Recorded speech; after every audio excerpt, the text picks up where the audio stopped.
দর্শক শ্রোতা, তবে কি এবার দেশের গণ্ডি পেরিয়ে পাকিস্তানি নায়িকাদের সাথে সিনেমা করতে যাচ্ছেন শাকিব খান? আসেন এই বিষয়ে বিস্তারিত আলোচনা করা যাক। চোখের দৃষ্টি লাগে, অ্যাকশন স্পিড সব লাগে। সুপারস্টার শাকিব খানের ক্যারিয়ারে নতুন সাফল্য বয়ে এনেছে তার সর্বশেষ মুক্তিপ্রাপ্ত চলচ্চিত্র তুফান।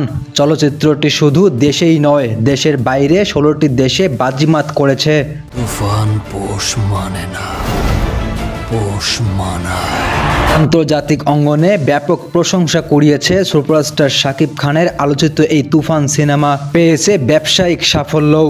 বলতে গেলে তুফান সিনেমা দিয়ে নিজেকে অনন্য উচ্চতায় নিয়ে গেছেন সুপারস্টার শাকিব খান।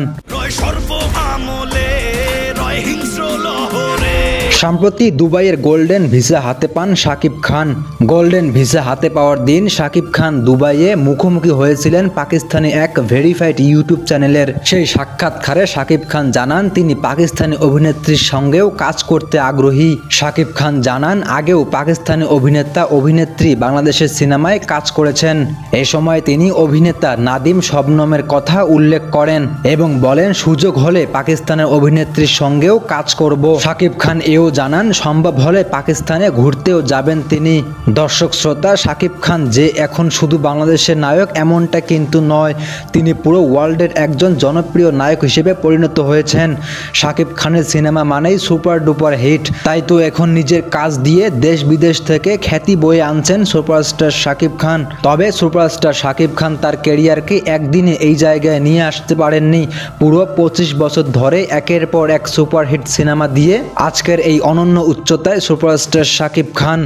তবে বাংলাদেশের মানুষের জন্য গর্বের একটা বিষয় যে বাংলাদেশে একজন নায়ক বহির্বিশ্ব থেকে খ্যাতি বয়ে আনছেন।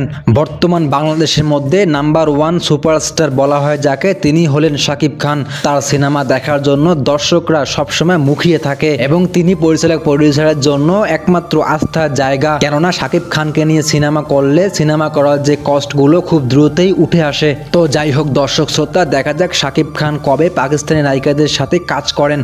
দেখা যাক সামনে কি ঘটে বা কি ঘটতে চলেছে। তো ঠিক আছে, আসেন ভিডিওটি এবারের মতো আমরা শেষ করি। দেখা হচ্ছে খুব শীঘ্রই নতুন ভিডিওতে। সে পর্যন্ত ভালো থাকবেন। আল্লাহ হাফেজ।